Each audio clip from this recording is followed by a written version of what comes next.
Bismillahirrahmanirrahim.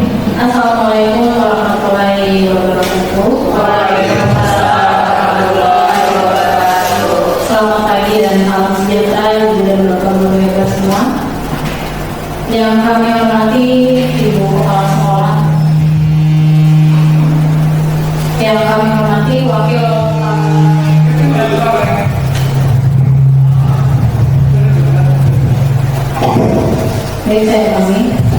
yang kami hormati Ibu Wakil Kepala Sekolah Bidang Kurikulum, Ibu Dr. Andra Sribusna, yang kami hormati dan kami banggakan Ibu dan Bapak Guru hebat di SMK 1 Puji dan syukur kehadiran Allah Subhanahu wa Ta'ala yang telah memberikan nikmat dan karunia-Nya sehingga kita pada hari ini bisa berkumpul di tempat ini untuk menghadiri kegiatan penyebaran pemahaman tentang budaya positif di sekolah.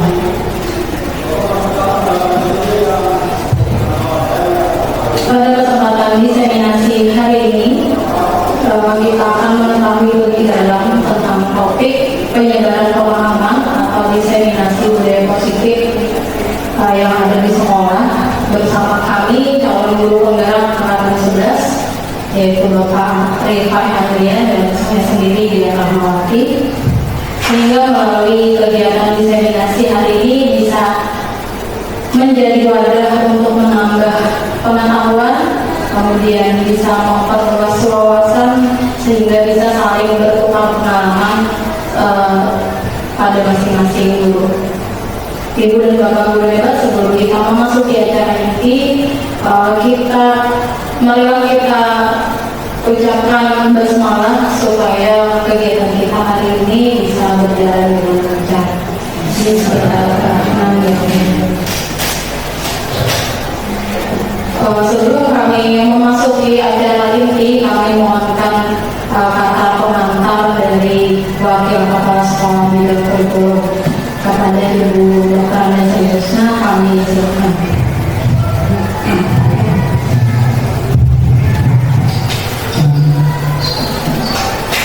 Assalamualaikum warahmatullahi wabarakatuh.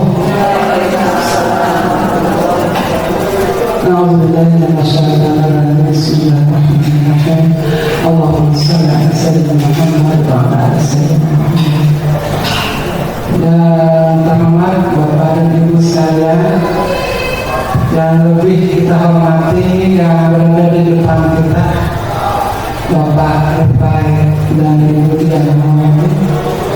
Mari kita memanjatkan puji syukur kepada Allah karena alhamdulillah hari ini diberi lagi kesempatan untuk memperkaya diri, memperkaya ilmu pengetahuan bagi kita semua.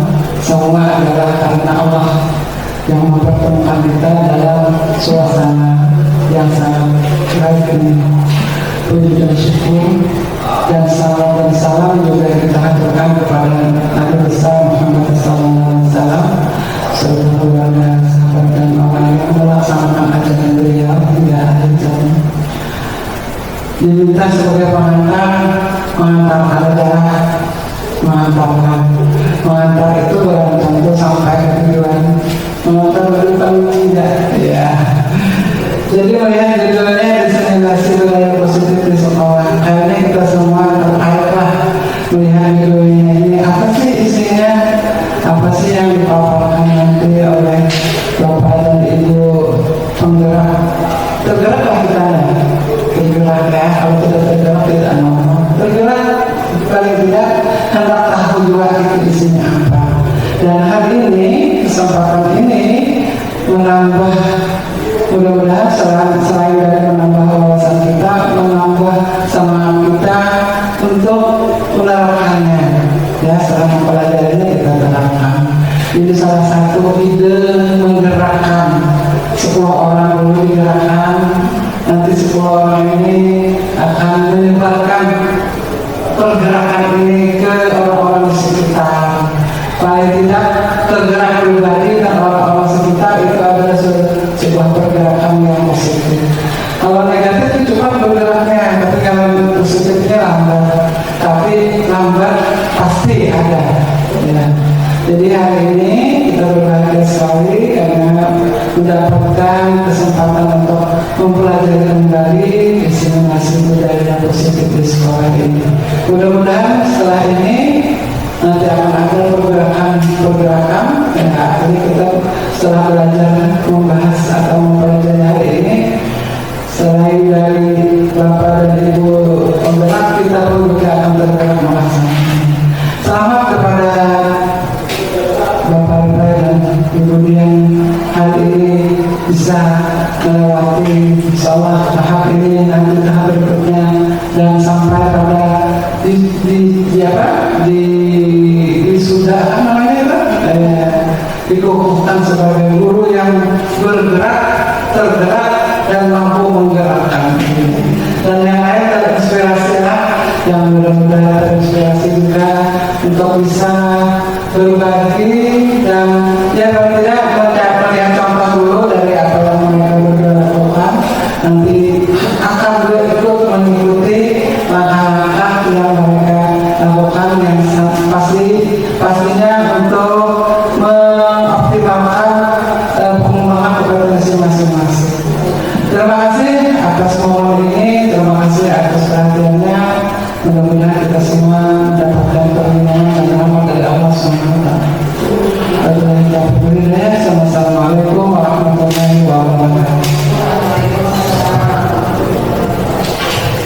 Terima kasih kepada Ibu Ustaz sudah memberikan pengantar untuk kita semua untuk masuk ke acara ini. Untuk sesinya kami akan membagi dua. Sesi pertama akan dipaparkan oleh Dr. Nikai. Sesi kedua akan saya sendiri yang memaparkan. Kepada Dr. Nikai dipersilakan. Izin berdiri Bapak Ibu. Assalamualaikum warahmatullahi wabarakatuh. Bismillahirrahmanirrahim. Yang kami hormati Ibu Kepala Sekolah SMK Negeri 1 Gambut, atau yang saat ini mewakilkan ada Ibu Wakil Kepala Sekolah di dalam kurikulum, kemudian kepada Bapak Ibu guru-guru hebat yang juga yang kami hormati juga. Pada sesi ini saya akan memulai diseminasi budaya positif di sekolah Bapak Ibu.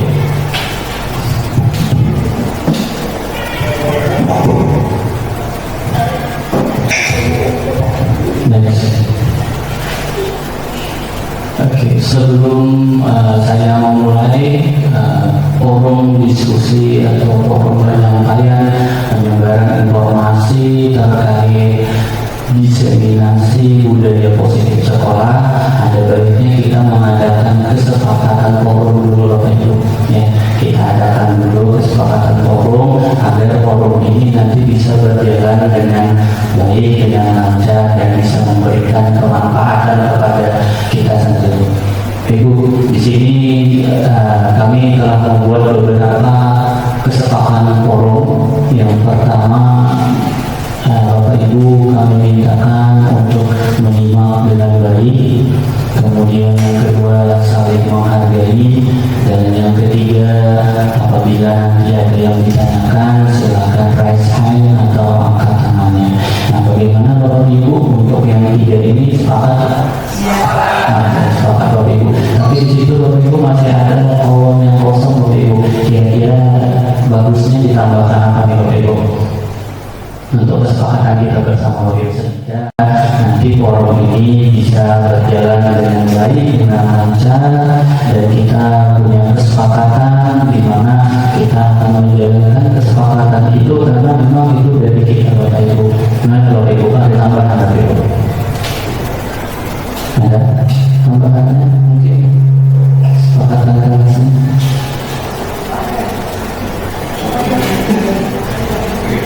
Bapak Ibu mohon ditambahkan ya kita sama nanti Andri Hermawan. Jadi untuk yang keempat masukkan aja kemungkinan untuk men-silent agar tidak mengganggu jalannya apa kerja. Terima kasih Pak Andri. Di mana kelas sepakat untuk di saya? Saya juga Pak. Kita juga jadinya lupa saya.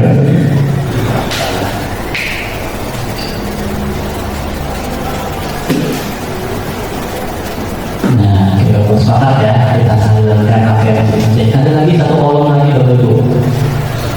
Silakan menambahkan kesepakatan forum kita Bapak Ibu. Kita sepakat, akhirnya dengan kesepakatan ini kita mematuhi apa yang kita sudah sepakati. Jadi ini bukan dari satu pihak saja, tapi kita pihak semua menyepakati adanya pengaturan ini Bapak Ibu. Ada lagi tambahan Bapak Ibu? Oh enggak ada. Saja. Kalau enggak satu lagi, satu kolom lagi. Jadi kan lagi selain handphone lagi. Apa lagi? Kemudian satu lagi, biar kita sepakat saling menerima, kemudian menghargai, kemudian mengeningkan haknya, apa lagi? Kira-kira 2 bis. Ada tambahan?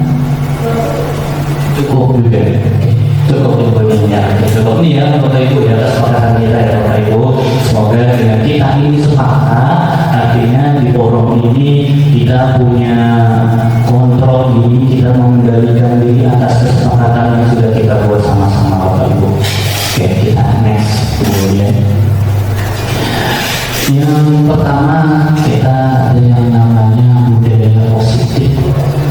Kita menginginkan adanya budaya positif di sekolah ini Bapak Ibu. Nah, saya mulai dari kalau Bapak Ibu mendengar kata budaya, yang terlintas di benak Bapak Ibu itu apa? Yang namanya budaya. Kebiasaan. Nah, jadi yang namanya budaya itu, terima kasih Bu Mona, yang namanya budaya itu adalah hal-hal atau perilaku yang biasa dan terbiasa dilakukan di lingkungan sekitar kita atau yang kita biasa lakukan, maka itu akan menjadi budaya. Jadi pengertian kita dasarnya dulu, pengertian budaya itu adalah kebiasaan terbiasa sehingga disebut sebagai budaya. Makanya kan kita ada budaya maulidan, budaya khataman Quran. Kenapa? Karena tiap tahun, tiap periode tertentu kita mengadakan sehingga itu bisa disebut sebagai budaya Bapak Ibu. Jadi yang namanya budaya itu adalah satu kebiasaan dan terbiasa. Tapi budaya itu ternyata ada juga budaya positif dan budaya negatif Bapak Ibu. Yang namanya budaya sini kita menginginkan budaya yang bersifat positif Bapak Ibu. Jadi ada juga budaya yang negatif. Contohnya seperti apa Bapak Ibu? Budaya negatif. Ada misalkan budaya anak-anak itu kan negatif Bapak Ibu. Ada yang bermuatan kurang bagus untuk diterapkan. Nah, ini kita mengambil yang seperti apa sih budaya positif. Oke, kita kembali ke slide-nya. Budaya positif artinya segala sesuatu pembiasaan, terbiasaannya tadi adalah sesuatu hal-hal yang positif yang bermuatan kebaikan Bapak Ibu.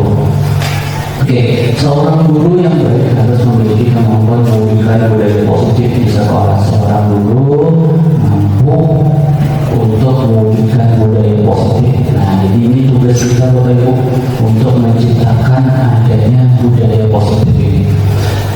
Budaya positif dapat dijalankan dengan menerapkan konsep-konsep inti seperti ini. Jadi di sini ada 6.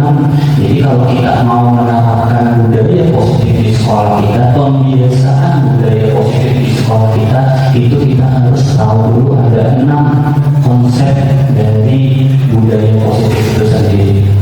Yang pertama, Bapak Ibu, ada yang namanya disiplin positif.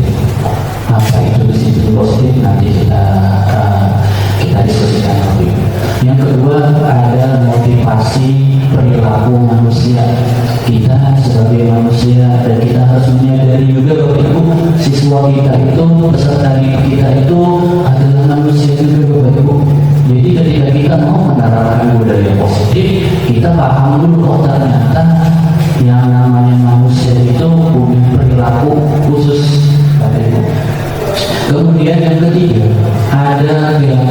sekolah atau keyakinan kelas. Ya, apa itu keyakinan kelas, apa itu keyakinan sekolah, nanti kita akan bahas pada sesi ini. Kemudian yang keempat, ada kebutuhan dasar manusia. Bapak Ibu, pada bagian keempat ini kita akan memahami kenapa anak kita itu atau peserta didik kita itu akan berperilaku negatif atau dia punya perilaku positif. Ternyata Bapak Ibu ada teorinya, teori kebutuhan dasar manusia. Ternyata manusia itu ada kebutuhannya, sehingga orang itu atau kita itu terkadang bisa berperilaku negatif atau berperilaku positif karena dia ingin memenuhi kebutuhan Bapak Ibu. Kemudian yang kelima, ada yang namanya ketika kita ingin menjalankan budaya positif di sekolah, ada yang namanya posisi kontrol guru Bapak Ibu. Nah, nanti kita akan refleksi seperti apa posisi kita yang sekarang ini, selama ini menjadi guru itu di mana posisi kita dalam mengatasi sikap atau perilaku peserta didik, baik itu yang positif ataupun yang negatif Bapak Ibu. Kemudian yang keenam, yang terakhir, yaitu ada segitiga resolusi, di mana segitiga resolusi ini tujuannya adalah untuk mengatasi permasalahan yang dialami oleh peserta didik Bapak Ibu. Nah, sebagai tambahan pada sesi pertama ini yang saya sampaikan itu dari nomor 1 sampai dengan nomor 3 Bapak Ibu. Nanti untuk 4, 5, dan 6 akan disampaikan di sesi kedua oleh Ibu Dian nanti. Oke, kita next video. Oke, yang pertama ada disiplin positif Bapak Ibu. Nah, kalau tadi ulun menanyakan apa itu budaya, sekarang disiplin apa itu kira-kira Bapak Ibu? Yang namanya disiplin. Tahunya disiplin itu adalah mengikuti aturan, mengikuti aturan kalau yang disiplin. Tapi dalam aturan sendiri ada yang namanya harus disiplin kan? Ada juga ya Bapak Ibu kita Nah, disiplin positif, ada budaya positif, ada disiplin positif. Disiplin positif adalah cara penerapan disiplin yang mengajarkan anak bertanggung jawab dan menumbuhkan kesadaran diri berdasarkan nilai-nilai kebaikan Bapak Ibu. Jadi di sini disiplin positif itu kita tidak memaksakan peserta didik kita untuk mengikuti peraturan, tapi kita biarkan mereka, kita ajarkan mereka bertanggung jawab Bapak Ibu. Yang pertama, kita ajarkan mereka bertanggung jawab dan kita ajarkan mereka itu menumbuhkan seperti apa, menumbuhkan sadar diri. Kita bicara sama peserta didik, kamu masuk sekolah ini berarti kamu ada hak dan kewajiban kamu begini dan kamu harus bertanggung jawab atas kewajiban kamu ini. Kita ajarkan seperti itu Bapak Ibu. Kemudian yang kedua, kita menumbuhkan kesadaran diri mereka Bapak Ibu. Kita tanyakan ke peserta didik kita, kamu sadar nggak kalau kamu ternyata sudah masuk dan berhasil masuk, bahkan mungkin orang lain ada yang ini jadi posisi kamu saat ini, kita sadarkan dengan cara seperti itu. Kamu masuk di SMK Negeri 1 Garut, itu adalah suatu kesempatan yang luar biasa yang ditakdirkan, yang diberikan oleh Tuhan. Nah, jadi bagaimana kita menumbuhkan kesadaran itu, sehingga sadar, oh berarti saya masuk ini suatu anugerah, bukan karena didorong orang, bukan karena kita sadar, karena sudah masuk, berikan tumbuhkan mereka ada kesadaran diri mereka, sadar bahwa kamu sekarang posisinya peserta didik di SMK Negeri 1. Oke, kita berdasarkan dengan metodika. Kemudian disiplin positif ini lebih ke arah disiplin diri yang mengontrol diri dalam mengontrol segala tindakan. Nah, Bapak Ibu, jadi setelah kita memberikan mereka sadar diri, sadar nggak nih kamu lagi apa sekarang gitu ya. Nah sekarang disiplin positif ini lebih mengarah, jadi tujuannya itu mengarah bagaimana mereka itu bisa mengontrol diri mereka sendiri, mengendalikan diri mereka sendiri dengan kita menciptakan atau menumbuhkan atau mengajarkan mereka sadar. Karena ada yang harus sadar beberapa kayak apa yang di SD itu mungkin orang yang tidak sadar kan, sadar dia masuk rumah sakit. Nah bagaimana dengan di sini sadar diri kita ya, sadar nggak kalau dia saat ini adalah posisinya sebagai peserta didik. Mengontrol seperti dalam artinya dengan kesadaran. Apabila mereka sudah sadar, muncul kesadaran mereka, maka mereka bisa mengontrol diri mereka. Oh sadar, saya adalah makhluk yang punya Tuhan, berarti saya tinggalkan saya apa sesuai dengan agama, maka harus beribadah, harus berakhlak yang baik. Oke, kita lanjutkan disiplin positif. Nah, disiplin positif, disiplin diri dapat membuat murid memahami dan menyadari, sekali lagi memahami dan menyadari berdasarkan motivasi internal, bukan akibat paksaan, pujian ataupun hukuman. Nah, jadi Bapak Ibu, disiplin positif ini dibentuk sekali lagi dengan budaya positif. Intinya kita membuat kesadaran sendiri. Ya, sadar sendiri terlambat, sadar udah terlambat tadi. Sadar sendiri, oh iya melakukan ini, oh iya ada tugas yang belum dikerjakan. Artinya kita menumbuhkan, membuat baik itu siswa kita atau diri kita sendiri itu sadar akan di mana posisi, di mana posisi kita itu sendiri, bukan karena paksaan. Artinya saat ini posisi kita bukan terpaksa, tapi memang kita menyadari bahwa posisi kita ada di sini, posisi peserta didik itu ada di sini. Atau bukan juga karena pujian hadir tepat waktu atau di awal waktu hanya untuk meminta pujian, bukan, tapi sadar karena memang sudah jamnya untuk datang ke sekolah. Ya seperti itu. Atau sadar ketika siswa itu memang ada tugas yang harus dikerjakannya. Kemudian bukan juga karena hukuman. Jadi takut tidak mengerjakan atau takut ada misalkan guru PAK misalnya ada atau PAK ada hafalan misalnya, saking takut belum hafal lalu malah melarikan diri ke turun misalkan. Nah bukan lalu gurunya mengancam kalau ada hafal berdiri, kalau ada hafal lari paham ya. Nah artinya lalu dia melakukan hafalan itu karena ada hukuman. Bukan sadar diri, oh hafalan ini penting buat saya untuk nanti ke depannya. Artinya kita di sini budaya positif, disiplin positif ini memberikan kesadaran diri kepada mereka. Sadar.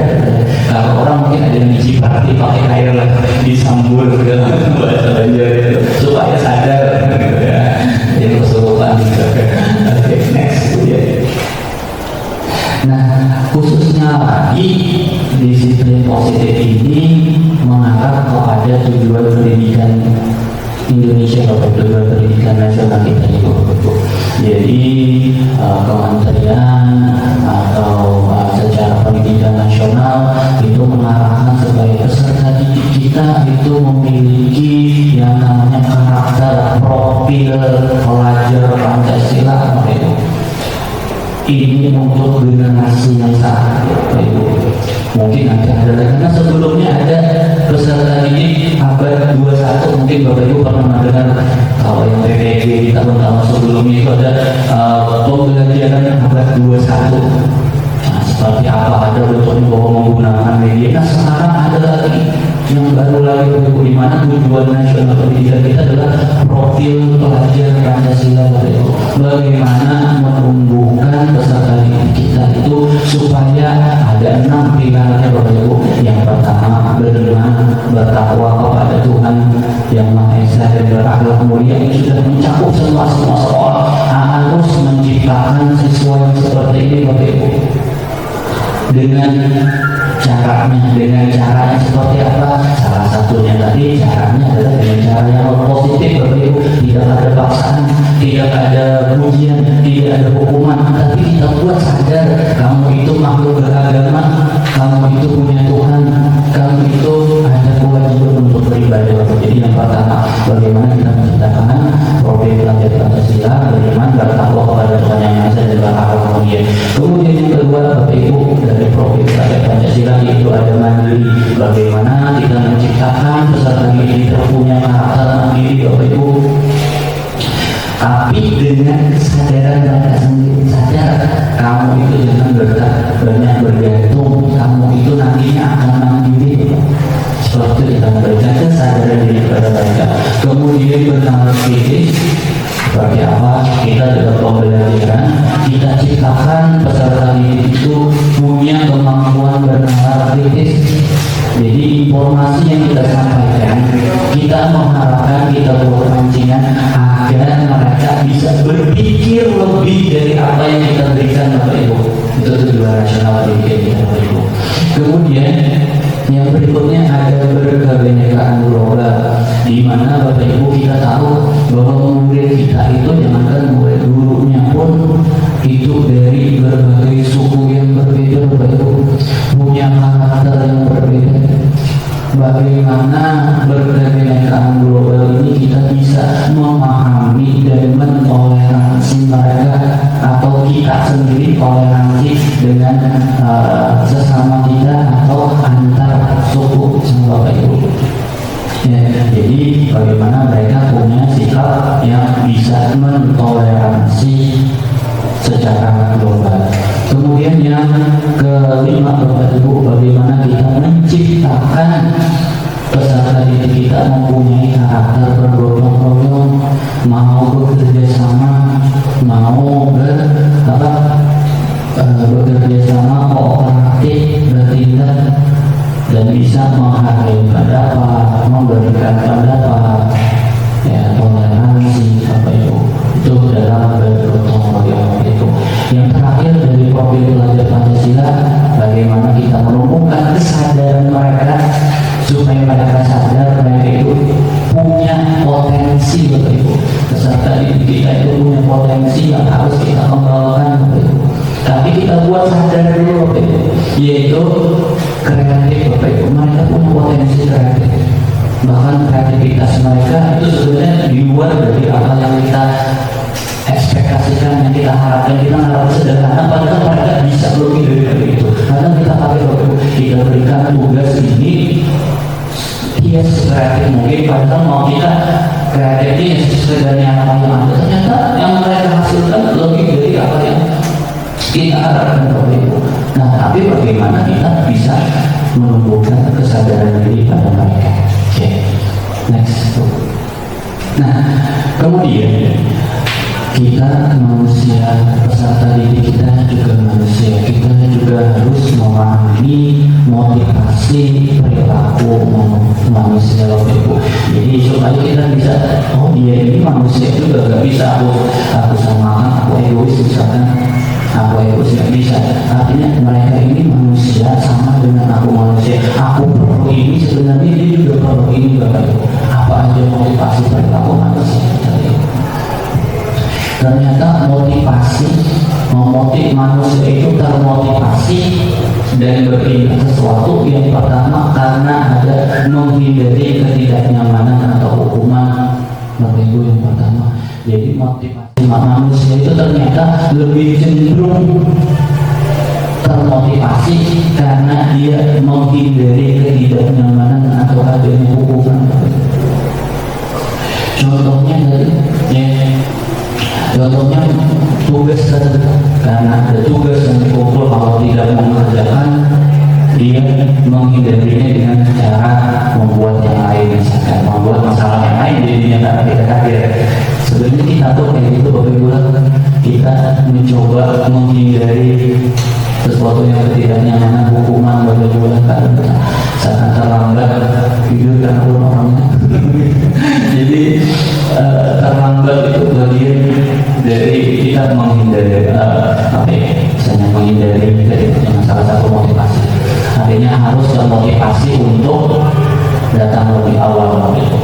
Kemudian yang kedua Bapak Ibu, motivasi perilaku manusia itu adalah untuk mendapat imbalan atau penghargaan dari orang lain.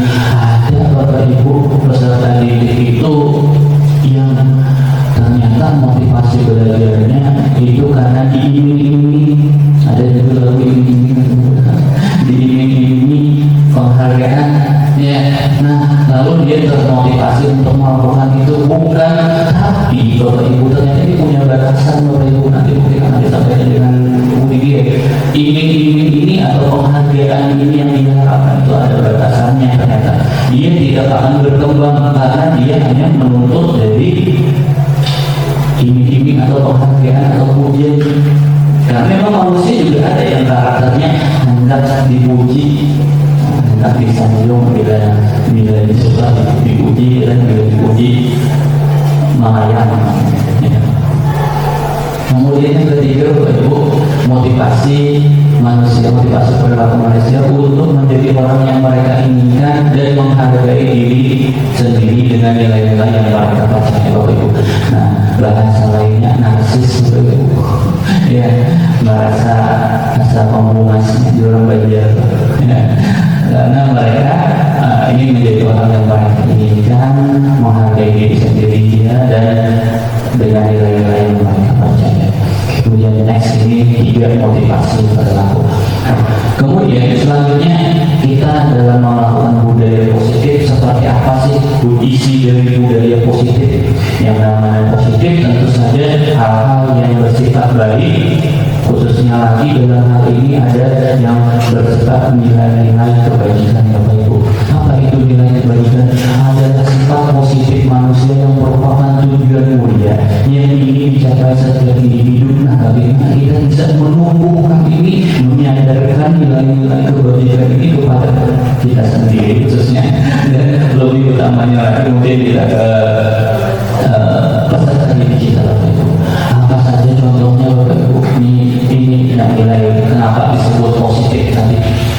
Ada peduli, keterangan, jujur ya ini, kebersihan, komitmen, belas kasih, percaya diri, belas kasih, ada 2 belas kasih, bertujuan, tega, rasa gotong royong, rendah hati, rajin, rasa hormat, tanggung jawab, bijaksana. Ini nilai-nilai kebaikan Bapak Ibu yang jadi fondasi dari budaya positif. Bagaimana kita menumbuhkan nilai-nilai ini ke anak didik kita, khususnya lagi bertanggung jawab. Kita bisa jadi positif itu bisa bertanggung jawab. Kalau bisa, jadi ini nanti akan jadi bagian dari yang namanya, kalau bahasa dulunya peraturan tata tertib. Nah, kalau bahasa sekarangnya adanya keyakinan sekolah atau keyakinan kelas. Bagaimana kita bisa memberikan kesadaran dan menumbuhkan nilai-nilai kebaikan ini Bapak Ibu. Oke. Nah, selanjutnya ada keyakinan sekolah atau keyakinan kelas Bapak Ibu. Nah, keyakinan mungkin masih terasa asing. Apa itu keyakinan? Apakah seperti kepercayaan yang ini adanya seperti itu? Ya. Nah, apakah seperti keyakinan kelas? Nah, jadi kita lihat keyakinan kelas atau keyakinan sekolah itu apa Bapak Ibu? Guru berperan dalam mewujudkan terbentuknya keyakinan sekolah atau keyakinan kelas dengan adanya kesepakatan antara guru dan murid. Sebenarnya Bapak Ibu, yang namanya keyakinan ini bahasa dahulunya adalah peraturan Bapak Ibu. Tadi cuma diperhalus menjadi namanya keyakinan. Tujuannya apa Bapak Ibu? Tujuannya menghaluskan juga. Tadi budaya positif tujuannya menghaluskan. Menghaluskan apa? Menghaluskannya menghindari adanya keterpaksaan, menghindari adanya pujian, menghindari adanya hukuman atau sanksi, sehingga diperhalus menjadi yang namanya keyakinan sekolah atau keyakinan kelas. Isinya sama, yaitu berupa kesepakatan Bapak Ibu. Kenapa disebut keyakinan? Supaya namanya, kenapa namanya keyakinan, bukan kata tertib, bukan peraturan. Kenapa?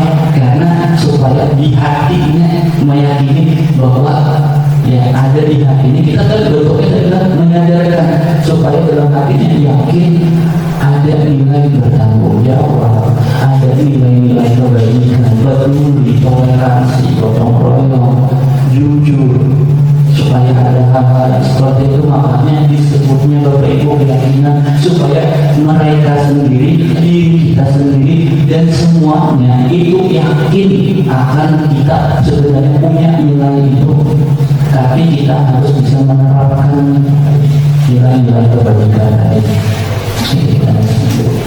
Keyakinan kelas berupa pernyataan-pernyataan universal yang mudah diingat dan dipahami dan harus diterapkan di lingkungan sekolah. Jadi yang namanya keyakinan sekolah ternyata pernyataan-pernyataan. Artinya makanya kata saya tadi ini sebenarnya sama saja dengan peraturan atau tata tertib Bapak Ibu. Tapi di sini pernyataannya lebih universal, khususnya lagi bermuatan nilai-nilai kebajikan ya Bapak Ibu. Dan mudah diingat, dipahami dan diterapkan. Jadi bahasanya berarti ini kita supaya tetap ada peraturan, ada tata tertib, ada juga keyakinan. Keyakinan ini lebih sederhana dari tata tertib atau dari peraturan, dan tujuannya agar dipahami, diterapkan, dan mudah diingat, lebih sederhana lagi Bapak Ibu bentuknya. Oke, next. Contohnya seperti apa keyakinan sekolah atau keyakinan kelas? Mungkin nanti Bapak Ibu kita akan ada program membuat belum banyak proyek di sekolah ini. Ada tulisan seperti kayak gini. Nah, ini menghias koridor kita belum ada lagi. Jadi kita adakan program nanti supaya ada yang namanya, dan isinya Bapak Ibu, isinya adalah keyakinan sekolah kelas, supaya kita bisa membentuk peserta didik kita ketika dia membaca. Berarti saya harus salah satu cara kerja keras tetap positif. Ini bagian dari keyakinan. Apa? Misalnya setiap untuk di kelas, setiap anggota kelas perlu belajar, gembira, melaksanakan tugas, saling menghargai, merasa aman. Jadi bisa jadi kita ketika membaca ini atau melihat ini sadar, di kelas ini ada kesepakatan, ada yang saya yakini untuk melaksanakan yang ini. Jadi jangan sampai ada lewat daripada apa yang diyakini di sini. Kemudian bersikap positif, senantiasa menjadi diri yang berbakti, percaya dan menghormati orang lain, serta barang miliknya, berkomitmen terhadap setiap tugas. Ini contoh ya Bapak Ibu ya. Nanti mungkin kalau kita menerapkannya di kelas kita menerapkan di lingkungan kita ada program kita ya, Adiwiyata itu program sekolah, bisa menambahkan program-program keyakinan sekolah atau keyakinan kelas. Tujuannya sama Bapak Ibu, mengarah ke visi kita apa kemarin terakhir, kita berikan ikatan mereka bahwa terampil itu begini, kerja keras, bahwa yang namanya terampil itu adalah gotong royong, seperti itu. Kemudian kita bisa juga mempersingkat, tapi mempersingkat dengan catatan kita berikan definisinya, misalkan dengan hormat. Apa maksud hormat di situ? Karena kita meyakini bahwa sangat penting untuk menghormati orang lain dan menghormati barang dari orang lain. Kemudian bekerja, tulisan bekerja. Apa maksud bekerja di sini Bapak Ibu? Kita bisa memberikan penjelasan. Kami meyakini bahwa sangat penting untuk menghargai segala pekerjaan dan mengikuti kegiatan yang telah ditugaskan. Nah, ini namanya Bapak Ibu keyakinan kelas. Jadi kita bisa menumbuhkan keyakinan kelas kepada peserta didik kita pada kelas atau pada lingkungan sekolah kita. Untuk tadi tujuannya sekali lagi bagaimana kita menciptakan budaya positif, budaya kebaikan, budaya yang bernilai kebaikan, bernilai kebajikan di sekolah kita Bapak Ibu. Oke, nah Bapak Ibu kita icebreaking bagian dulu, sesi dulu sudah habis, ini ditutup. Sebelum lanjut ke sesi berikutnya ada icebreaking juga Bapak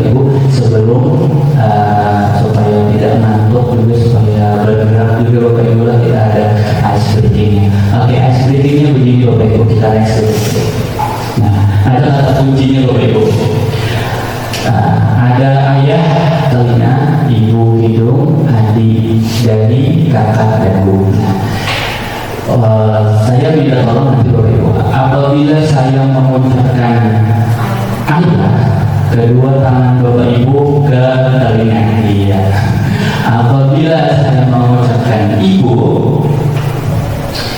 kedua tangan Bapak Ibu ke hidung. Apabila saya mengucapkan adik, ke dari itu. Dan apabila saya mengucapkan kakak, ke dagu. Oke. Iya. Oke, saya coba dulu ya. Saya coba dulu. Ibu, adik. Oke, sekarang kita tutup ya gini. Sekali lagi kan? Sekali lagi kan yang tadi itu banyak hafal. Sekali lagi ya. Apabila saya ucapkan ini langsung ya, adik, ibu. Oke, sekarang kita tutup dulu. Coba lagi. Adik, ayah. Oke. Sekarang next step-nya lagi, ada step kelanjutannya. Saya akan membacakan sebuah cerita Bapak Ibu. Saya akan membacakan sebuah cerita di mana cerita itu terdapat 4 tokoh tadi: ayah, ibu, adik, dan kakak. Ini tadi Bapak Ibu. Jadi ada gerakan-gerakannya. Jadi kalian senang saya menggerakkan Bapak Ibu. Saya akan membacakan sebuah cerita. Di dalam cerita itu terdapat 4 tokoh tadi: ayah, ibu, adik, dan kakak. Ya. Nah, ketika saya mengucapkan ada kata ayahnya, maka tangan Bapak Ibu sekalian sesuai dengan kata kunci tadi. Apabila mengucapkan ibu, maka tangan tangan Bapak Ibu sekalian itu sesuai dengan kata kunci tadi. Oke, siap Bapak Ibu? Oke. Nah, setelah itu nanti kalau ada yang salah dihitung ya Bapak Ibu ya, dihitung berapa kali salahnya, ya, dihitung berapa kali punya salahnya. Saya mulai Bapak Ibu ya, siap? Oke. Pada hari Minggu, ayah, ibu, adik, dan kakak hendak bertamasya ke Tahura Sultan Adam. Ibu dan kakak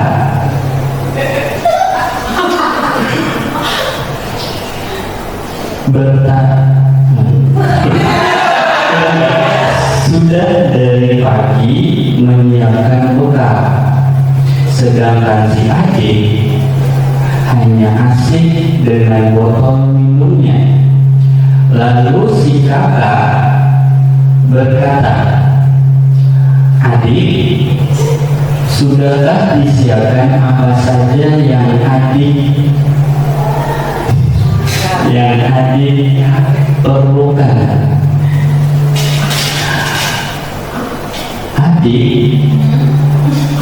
Adik pun menjawab, belum ada. Tiba-tiba ayah datang. Lalu ayah dengan nada agak tinggi berkata, seharusnya kakak yang bantu adik.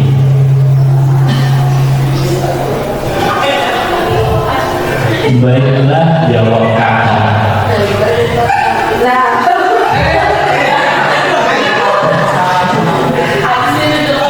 Lalu ibu pun bertanya, ini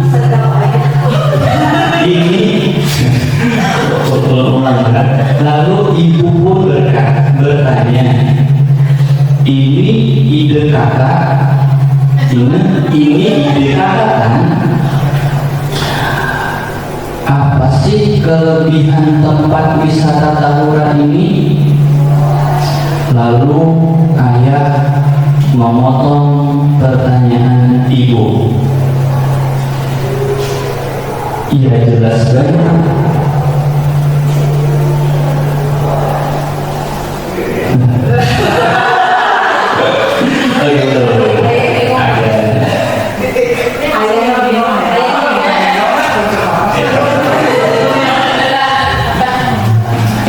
Ini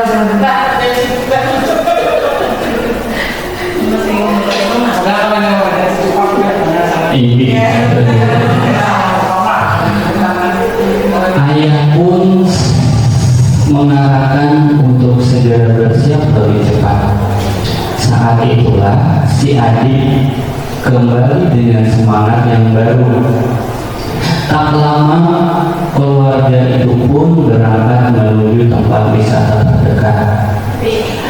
Dan sampai di sana anak-anak pun sangat senang.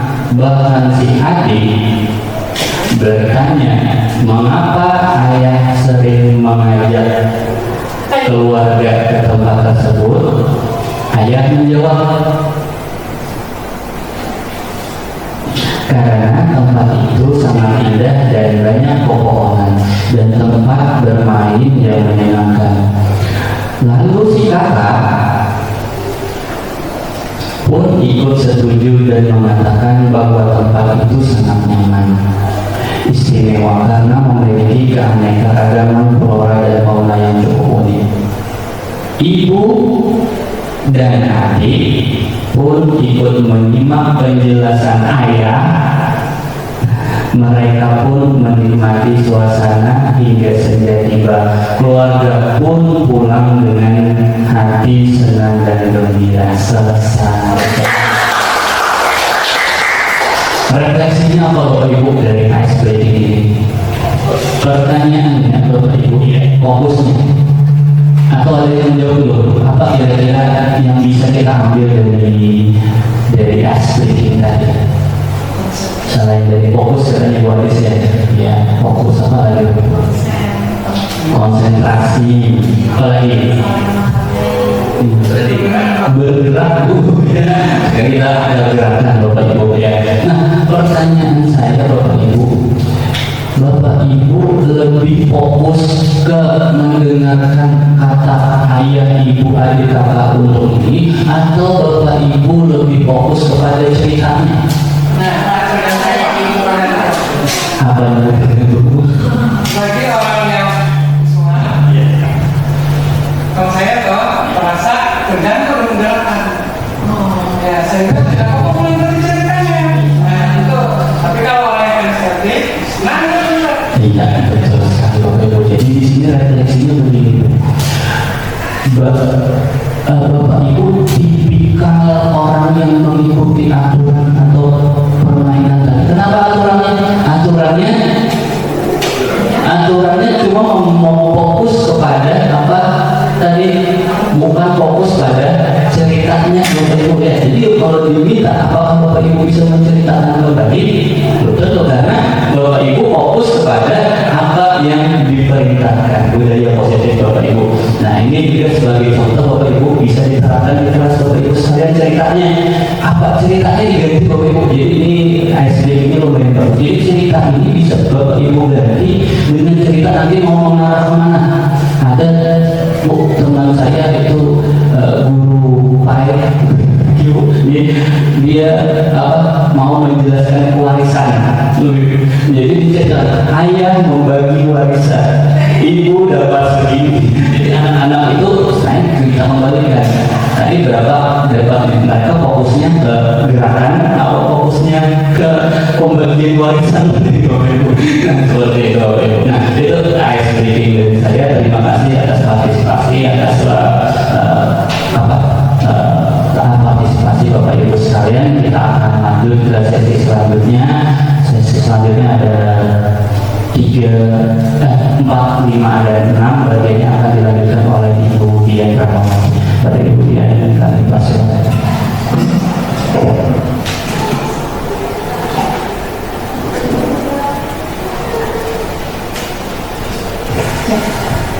Terima kasih kepada Bapak Rifai. Untuk sesi selanjutnya nomor 4 dan 5 dan 6, kebutuhan dasar manusia yang akan kita awali di sesi kedua. Sebagai guru yang baik, tadi kita bisa dan mampu untuk menciptakan disiplin positif di Bapak Ibu. Kemudian kita sebagai guru juga harus memahami, harus mengetahui kebutuhan dasar setiap peserta didik kita. karena sesuai dengan yang diceritakan dipaparkan Pak Rifai tadi tentang teori motivasi perilaku manusia itu manusia melakukan sesuatu hal itu ada motivasinya. Kemudian ketika peserta didik kita melakukan sesuatu yang tidak sesuai, itu berarti ada salah satu kebutuhan dasar yang belum terpenuhi. Next, Pak.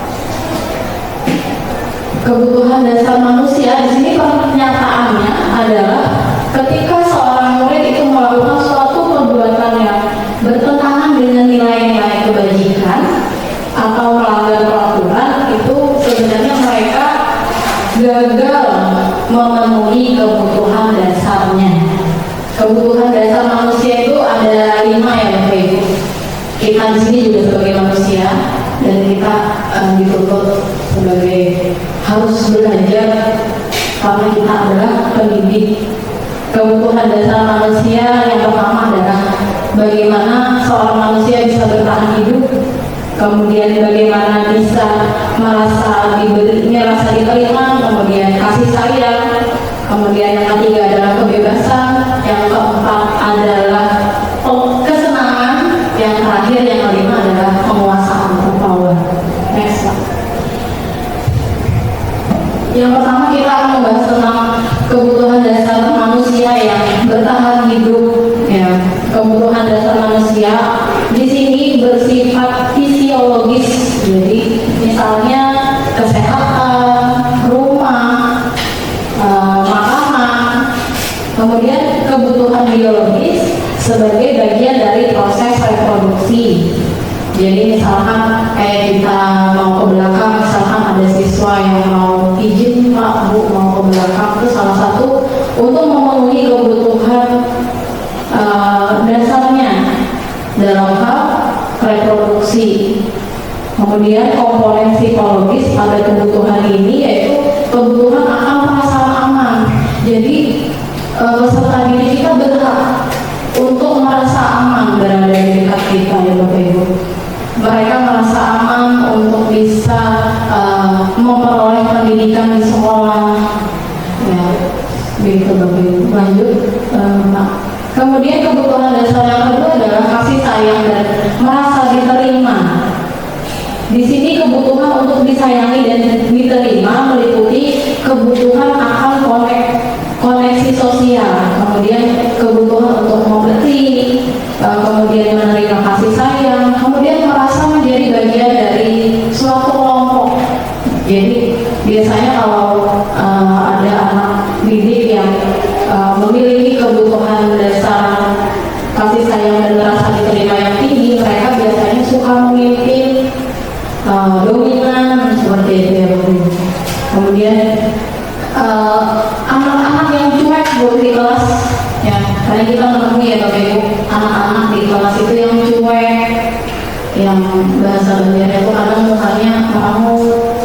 Anak-anak yang cuek seperti itu pun mereka masih mau untuk diterima di kelompoknya. Jadi mereka yang cuek pun masih memiliki kebutuhan dasar, harus diberi kasih sayang, diterima, dianggap. Lanjut. Kemudian kebutuhan dasar yang keempat yaitu tentang kebebasan. Itu ilustrasinya tangan diborgol, kemudian borgolnya dilepas. Di sini dimaksudkan itu adalah kebutuhan akan kemandirian, kemudian memiliki pilihan dan mengendalikan arah hidup seseorang. Kebebasan di sini bukan berarti kita membebaskan mereka untuk melakukan apa aja yang mereka mau. Balik lagi bahwa kita adalah seorang pendidik. Pendidik itu adalah yang tugasnya menuntun ke arah yang lebih baik, memberikan teladan yang baik untuk anak didik kita. Kebebasan di sini maksudnya itu kebebasan kesempatan untuk membuat pilihan. Jadi kita berikan ruang anak-anak kita untuk membuat pilihan selama pilihan itu masih berada di jalur yang benar. Kemudian menyuarakan pendapat dengan mereka bisa menyuarakan pendapat mereka dengan percaya diri, jangan dikekang bahasanya. Ini. Kemudian memberikan kesempatan untuk mencoba hal-hal yang baru. Ya, jadi sebenarnya mereka itu banyak kreativitasnya Bapak Ibu, sama seperti halnya yang sudah dipaparkan Karimpai tadi. Bahkan mereka kalau disuruh mengerjakan sesuatu proyek bahkan di luar dari harapan kita ternyata hasilnya. Karena kalau kita memberikan kesempatan mereka untuk mencoba hal-hal yang baru, tentunya masih kita tuntut, insya Allah mereka kebutuhan akan kebebasan mereka terpenuhi. Kemudian mampu mengendalikan arah hidupnya sendiri. Jadi mereka mampu, mereka sadar, mereka sudah merasa diterima, kemudian mereka merasa dihargai dengan kita memberikan kesempatan untuk mencoba hal-hal yang baru. Jadi mereka merasa lebih percaya diri. Lanjut Pak. Kemudian kebutuhan akan kesenangan. Setiap manusia itu perlu kesenangan ya Bapak Ibu. Di sini ilustrasinya ada makan kue. Karena kesenangan setiap manusia itu berbeda-beda ya Bapak Ibu. Ada yang senang baca buku, ada yang senang makan, ada yang senang jalan-jalan, ada yang senang nongkrong, minum kopi dan sebagainya ya Bapak Ibu. Jadi di sini kebutuhan untuk mencari kesenangan, kenyamanan. Tidak ada manusia di dunia ini yang mau menjerumuskan dirinya sendiri. Ya Bapak Ibu, setiap manusia bahkan ibaratnya sudah mempunyai suami atau istri, punya bestie, itu pun masih apa ya? Masih memikirkan dirinya sendiri kayak apa supaya diri kita tuh nyaman ya Bapak Ibu. Karena kita punya dasarnya, memang kebutuhan dasar kita itu untuk mencari kesenangan, kemudian bermain, tertawa. Kemudian bayangkan kalau hidup kita nih tanpa kenikmatan apapun pasti sangat menyedihkan Bapak Ibu. Ya. Kemudian anak-anak dengan kebutuhan dasar kesenangan yang tinggi itu biasanya ingin menikmati apa yang mereka lakukan. Kemudian mereka juga bisa berkonsentrasi tinggi saat mengerjakan hal-hal yang disenangi. Misalkan ada salah satu, mungkin ada beberapa peserta didik kita yang kalau di jam mata pelajaran tertentu mereka antusias. Ya Bapak Ibu, berarti kita perlu sebagai seorang pendidik kita perlu refleksi juga bahwa berarti anak didik kita kebutuhan akan kesenangannya sudah terpenuhi. Kemudian yang selanjutnya, next slide. Kebutuhan dasar manusia penguasaan atau power. Di sini kebutuhan ini berhubungan dengan kekuatan untuk mencapai sesuatu, kompeten, kemudian menjadi terampil, diakui atas prestasi dan keterampilan kita. Itu manusiawi ya Bapak Ibu.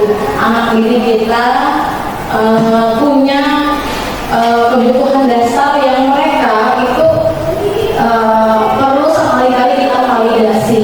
Maksudnya ketika mereka sudah mencapai sesuatu, kemudian menjadi kompeten, menjadi terampil kelas yang sudah kita buat di awal pembelajaran, maka kita semua harus paham ini dulu. Gitu. Jadi kita arahkan mereka Bapak Ibu. Jangan kita jangan ribut. Dina, temannya kita mendengar di depan, jangan ribut. Kita ubah kalimatnya Bapak Ibu. Kita tanyakan mereka sudah tahu apa yang harus dilakukan sebenarnya. Kita tinggal menuntut saja Bapak Ibu. Dan kita memberikan contoh teladan yang baik. Lanjut Pak. Kita berada di sesi terakhir dari kebutuhan dasar manusia, kemudian posisi kontrol seorang guru, segitiga restitusi tadi. Kira-kira Bapak Ibu berada di posisi kontrol yang mana sekarang? Pernahkah Bapak Ibu bertindak sebagai penghukum? Pernah ya, Bapak Ibu dulu pernah. Ada apa-apa Bapak Ibu? Karena kita berproses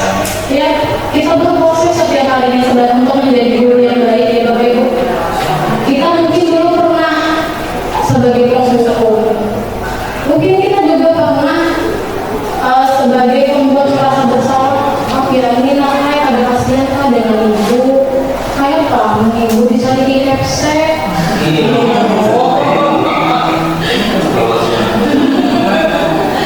Tuh contohnya mungkin kita pernah dulu seperti itu dari orang ini. Kemudian kita sebagai teman agak mau aja karena saking bestinya lalu siswa tidak gampang. Ini masuk udah gampang masalah nilai ini. Gitu ya Bapak Ibu. Mungkin kita pernah sebagai guru sebagai teman mungkin. Kemudian pernah juga sebagai apa tadi guru sebagai pemantau ya Bapak Ibu. Terus yang paling ideal adalah sebagai manajer. Jadi posisi kontrol seorang guru bisa kita terapkan juga di rumah Bapak Ibu. Ya, jadi ulun terus terang sekalian promosi guru penggerak di sini Bapak Ibu. Ulun merasa terbuka mindset ulun tentang proses pendidikan, bagaimana cara mengajar, bagaimana cara belajar, bagaimana kita sebagai seorang manusia itu harus dituntut belajar setiap harinya dan membiasakan refleksi setiap harinya. Jadi ulun terbuka sekali mindset ulun, oh ternyata seperti ini. Ulun harusnya sebagai orang tua kemarin itu harusnya seperti ini. Khususnya untuk anak ulun kinara yang sudah mulai beranjak menjadi gadis ya Bapak Ibu, sudah kelas 6. Jadi kadang kalau saya berikan tugas, Kit, ini kira-kira mau kamu kerjakan apa? Saya tidak lagi menyuruh, Kit ini tanggung jawab mau dikerjakan kapan? Jam segini Bu, ya sendiri yang membuat kesepakatan. Jadi pun terbuka sekali mindset ulun harap bukan dia Bapak Ibu guru hebat di SMA S1 Gambut bisa mengikuti juga Bapak Ibu, karena walaupun iming-iming tadi ya Ustaz, iming-imingnya katanya bisa jadi kepala sekolah, bisa jadi pengawas, itu iming-imingnya dan memang programnya ya Bapak Ibu. Cuman yang paling mendasar adalah perubahan mindset kita Bapak Ibu. Kita sadar bahwa kita sebagai guru itu tugasnya menuntun seperti petani Bapak Ibu ya. Jadi petani itu kita bisa mengusahakan menjadi mengusahakan tumbuhnya padi, tapi kita tidak bisa mengusahakan padi itu jadi jagung karena mereka itu punya keunikan masing-masing. Jadi layaknya kita sebagai seorang petani, kita menanam padi, kita pupuk, kita beri tanah yang baik, kita siram supaya padinya berhasil. Dan kita tuntun, kita harus sabar. Sebagai orang tua di rumah, sebagai orang tua di sekolah juga kita harus sabar. Jadi kita berproses tadi mungkin pernah jadi guru yang sebagai penghukum, menjadi orang tua yang berada di posisi penghukum, tapi kita akan bergeser langsung kalau bisa Bapak Ibu, kalau nggak bisa langsung ke manajer, kita bisa langsung bergeser ke pemantau ya, karena itu konsekuensinya lebih sedikit. Untuk slide terakhir ini kita sudah berada di sesi terakhir. Ulun dan Bapak Rifai mengucapkan terima kasih banyak kepada Bapak Ibu semua karena Bapak Ibu sudah menginvestasikan waktunya menerima pemaparan dari budaya positif. Kami di sini bukan sebagai orang yang paling pol-polnya sendiri ya Bapak Ibu, jadi kami sedang selain sebagai wujud tugas kami juga ingin kita sama-sama berkolaborasi untuk mewujudkan budaya positif di sekolah supaya anak-anak menjadi anak-anak yang berdaya, kemudian menjadi anak-anak yang berbahagia, merasa aman di sekolah kita sehingga terpenuhi profil pelajar Pancasila kita Bapak Ibu. Jadi di akhir kami ucapkan terima kasih. Pesan kami tetaplah bergerak dan menggerakkan, mudah-mudahan Bapak Ibu bisa jadi the next calon guru penggerak angkatan 2012. Terima kasih Bapak Ibu. Wassalamualaikum warahmatullahi wabarakatuh.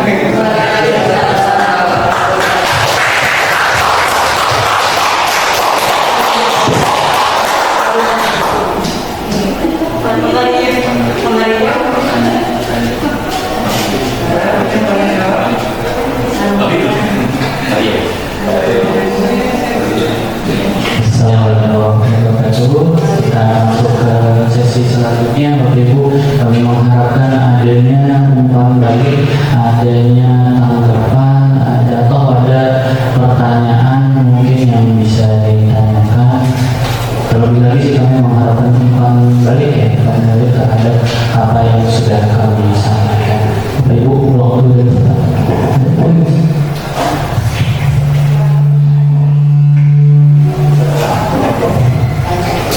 kasih atas kesempatan ini.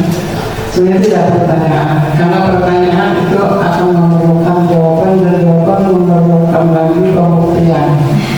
Ya kan? Tanggapan sebagai orang tua. Jadi kita ini semua adalah sebuah produk pendidikan. Jadi kita bisa duduk di sini kan sudah melewati sekian puluh tahun proses pendidikan. Ada pendidikan kolonial dan ada milenial. Kalau saya pribadi adalah produk kolonial, dididik dengan penuh paksaan. Terakhir dulu di sekolah PDA sangat tegas dan keras.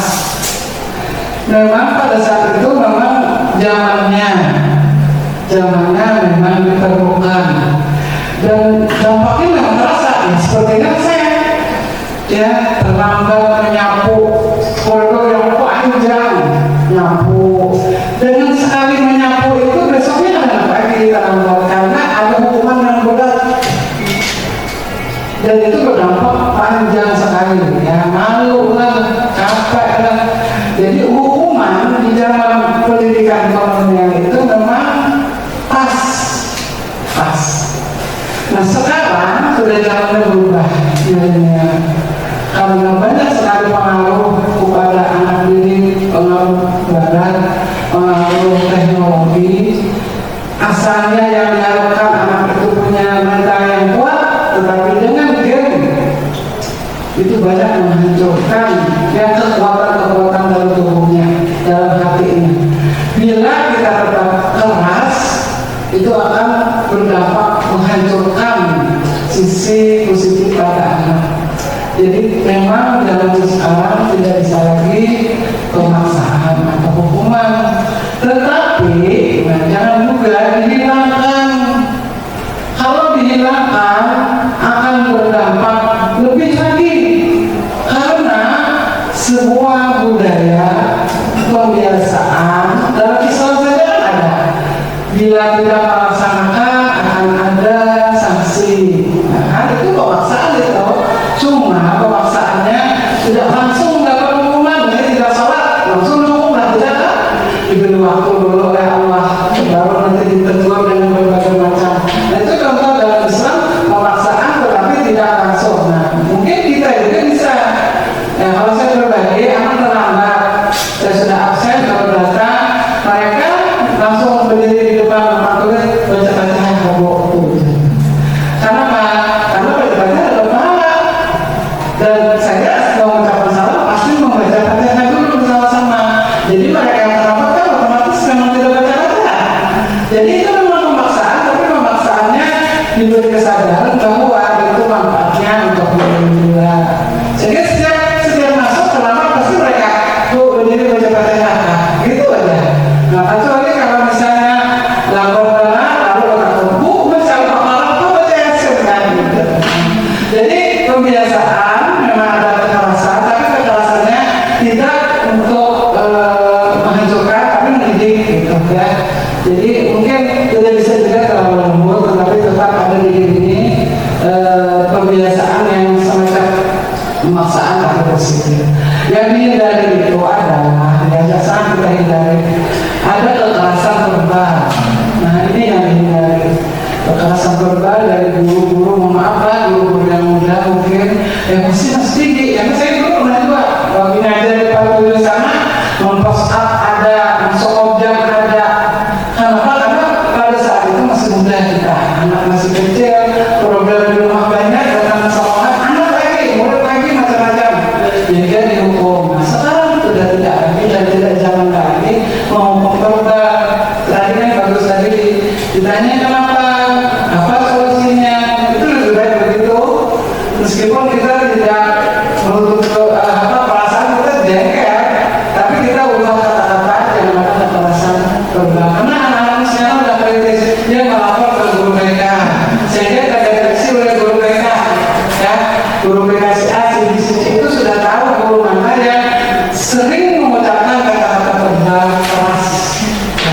Sebenarnya kalau disiplin itu tidak usah keras, tidak usah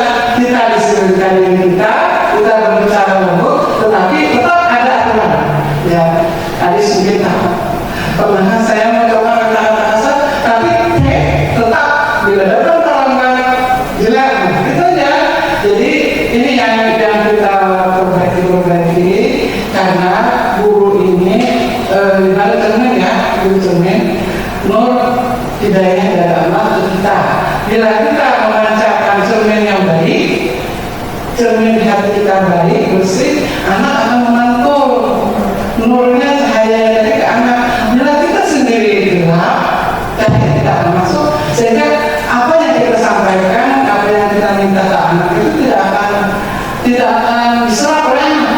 Ya, jadi kita dulu sebagai guru yang memposisikan diri kita, tadi macam-macam kan, itu kita dulu, kemudian pelan-pelan anak akan bisa menjadi lebih baik. Ya, itu adalah sebenarnya. Jadi apapun yang teori-teori ini ditemukan atau disusun sedemikian rupa bagus, tetapi tadi kita perbaiki diri kita dan jangan sampai tadi larut lah. Kalau mengikuti kebebasan nanti kita ke barat-baratan. Ya, kalau barat itu secara teknologi ya pemikiran ide memang bagus karena mereka mengambil kebebasan, tetapi akan ada kebebasan yang tanpa batas sehingga pergaulannya ya kan. Nah itu jadi situ juga harus ada ring-ringnya, batasan-batasan. Memang kesenangan kepada anak tapi ada batasannya. Dan itu memang perlu disepakati bersama atau kalau tidak diberitahukan kepada anak. Bisa jadi ini adalah sebuah ide untuk kebebasan yang bersyarat gitu ya, bebas atau bersyarat. Barangkali itu saja, berbagi saja sebagai orang sana gitu ya. Maaf, terima kasih. Assalamualaikum warahmatullahi wabarakatuh.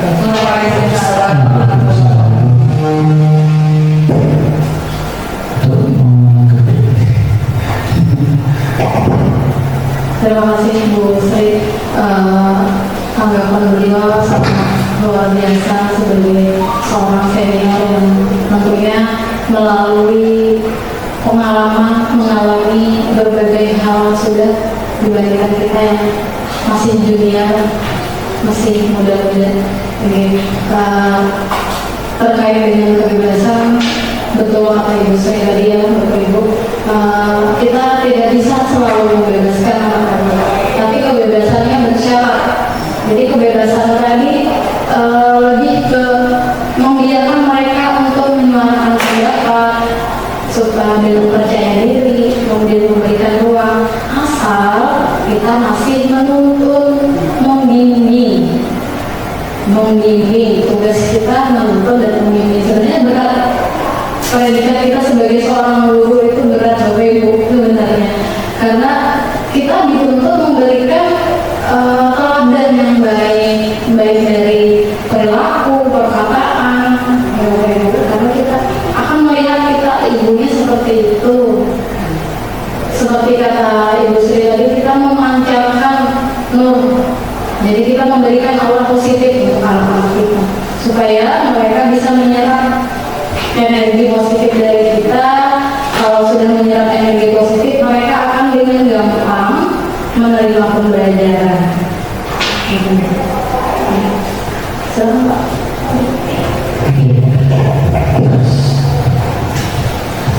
Jadi luar biasa umpan balik dari Ibu Dr. Andesri yang selaku Wakasek bidang kurikulum, dan memang budaya positif ini tidak semata-mata langsung kita terapkan, tapi kita berproses.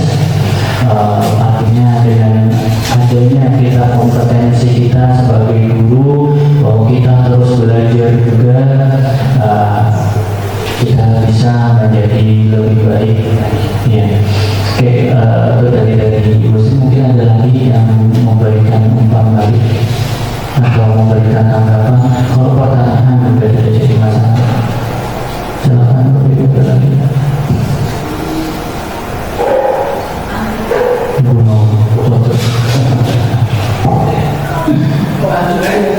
Bapak Andre dari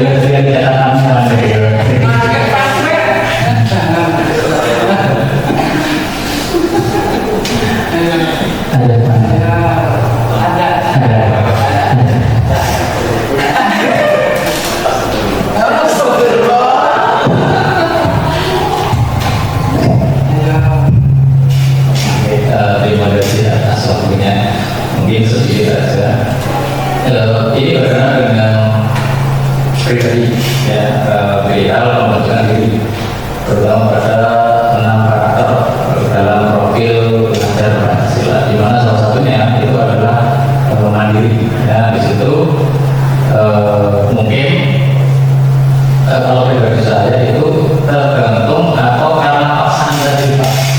Karena kalau kita disuruh dengan ucapan atau dengan contoh itu kadang kurang kena, tapi saya yakin tadi ditanggapi. Nah, tapi saya sendiri pengambilan muncul karena keterpaksaan yang sudah saya alami. Contohnya waktu saya merantau, pertama kali merantau, di mana selama lebih dari 26 tahun saya di Jogja itu tidak pernah keluar dari lingkungan sejarah. Tetapi setelah merantau sampai Kalimantan, ternyata saya malah kemana-mana, Medan, Makassar, terus Kalimantan Timur dan lain-lain.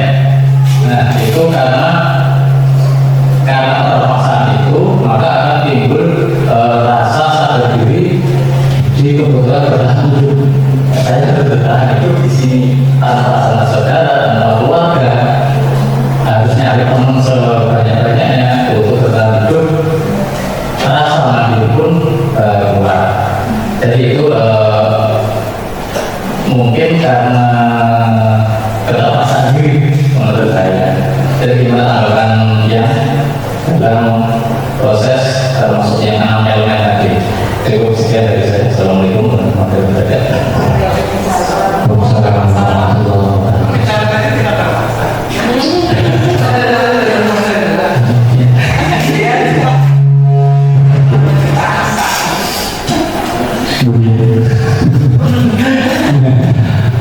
Jadi mencoba menanggapi keterpaksaan.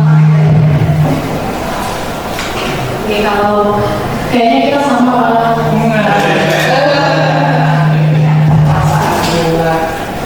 Kita sama Pak. Kalau di sini juga kalau sempat antara dengan suami aja, dengan anak-anak, tidak ada keluarga di sini. Jadi karena dibilang keterpaksaan tadi mungkin tidak ya Bapak Ibu. Kalau ulun ya, kalau ulun memang setelah maunya ulun setelah ulun lulus kuliah, ulun tidak mau lagi di tempat ulun karena ulun ingin mencoba sesuatu hal yang baru, merasakan bagaimana uniknya di tempat orang. Kemudian alhamdulillahnya Allah mentakdirkan ulun sekarang di sini. Jadi karakter mandiri itu terbentuk dengan sendirinya akhirnya. Bapak Rika ini gimana? Ini saja dulu. Terima kasih dulu atas tanggapan, pembalik, komentar yang disampaikan oleh Bapak Ibu sekalian, serta dari Pak Andre terkait nilai-nilai yang memang harus ada keterpaksaan itu atau hukuman segala macam. Kalau belum bercerita juga Bapak Ibu, awal ke sekolah ini mungkin karena ulun kadang terbiasa dulu Bapak Ibu ketemu dengan murid yang laki-laki semua Bapak Ibu. Jadi dan dengar cerita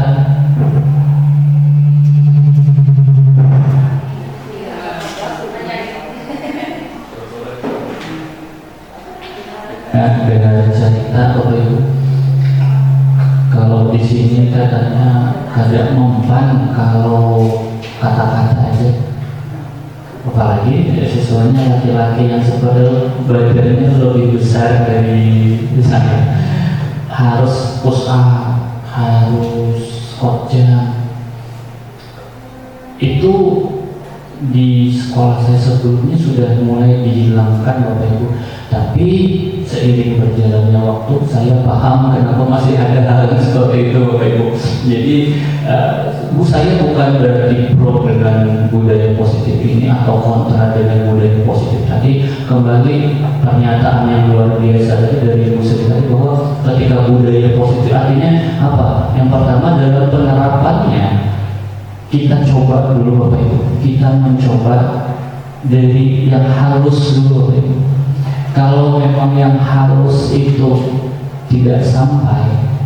maka kita harus ke tahapan selanjutnya Bapak, atau kembali ke yang kolonial atau pasar dari. Artinya apa? Artinya yang pertama, pemerintah ini kan kenapa ada budaya positif seperti ini, kan merubah sistem, mau merubah sistem ke menjadi yang lebih halus lagi. Tapi karena pemerintah tidak melihat di bawahnya seperti apa, karena masih ada di bawah itu yang tidak bisa menyesuaikan apa yang ada di atas. Sama menghaluskan hukuman tadi. Kalau lihat awalnya, kenapa harus ada push up di sini masih? Kenapa harus ada squat jam masih dengan anak-anak muda kita? Padahal itu sudah mulai disuruh mengurangi, mulai disuruh tidak. Kenapa ada lagi keliling lapangan sekolah? Kenapa harus ada apalagi ada dijemur di tengah lapangan?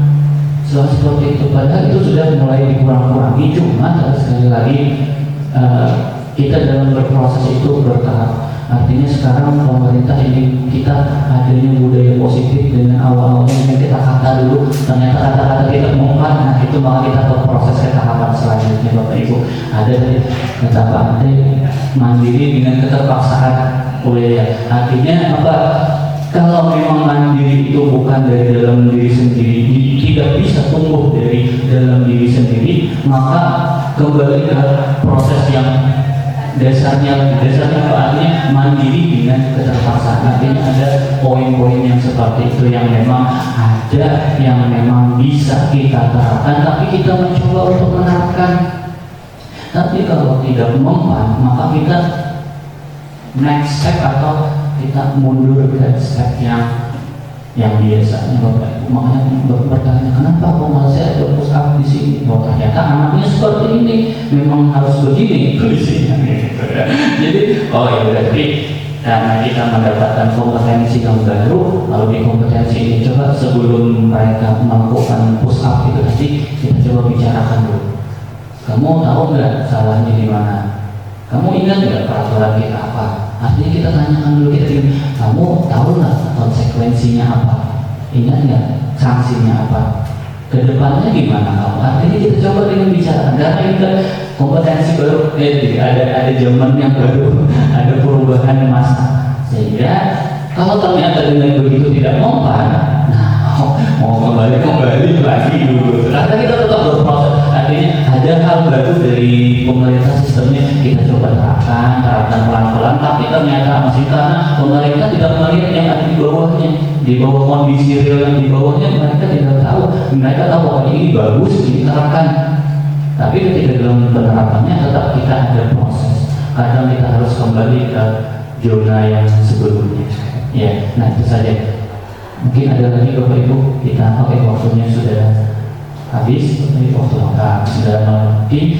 Kami ucapkan sekali lagi terima kasih atas waktu dan kesempatan yang Bapak Ibu berikan kepada kami berdua. Kemudian juga mungkin closing.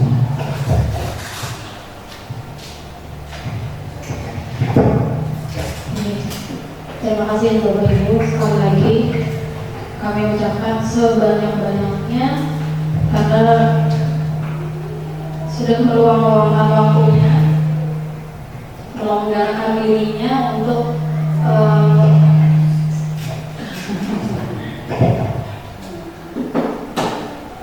menggerakkan hatinya juga untuk bisa mendatangi acara hari ini. Kami ucapkan terima kasih. Wabillahi